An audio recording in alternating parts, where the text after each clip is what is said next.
অনেকে কষ্ট সহ্য করতে না পেরে সুইসাইড করে।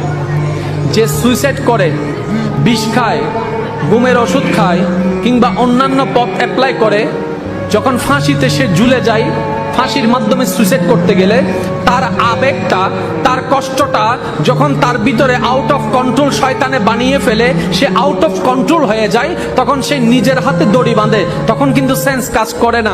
যখন সে এটাকে রাউন্ড করে, তখন সেন্স কাজ করে না। যখন সে ঝুলাই দেয়, গলার মধ্যে লাগায়, তখনও সেন্স কাজ করে না। যখন সে ঝুলে যায়, পা থেকে চেয়ারটা সরাই ফেলে, যখন আর কোনো উপায় থাকে না, তখন শয়তান ওইখান থেকে সরে যায়। সরে যাওয়ার পরে তার বিবেক তখন কাজ করা শুরু করে, তখন সে নিজেই বাঁচতে চায়, নিজেই ছুটতে চায়, কিন্তু আর কোনো উপায় থাকে না। তখন সে ভাবতে থাকে, আমি কেমনে করলাম, আমি কেমনে করলাম, কষ্ট তো আরো অনেকের জীবনে আছে, ওরা তো ঝুলে নাই, আমি কেন ঝুলে গেলাম। এই জন্য ভাইয়েরা, শয়তান থেকে সবসময় সাবধান থাকতে হবে। তাকে কখনো লাই দেওয়া যাবে না, পাত্তা দেওয়া যাবে না। সে আসার আগে রাস্তাটা বন্ধ করে দিতে হবে। এটাই হচ্ছে ইমানদারের কর্তব্য। ইমানদার শুধু বলবে, কষ্ট দিলেও আমি আল্লাহর, কষ্ট না দিলেও আমি আল্লাহর।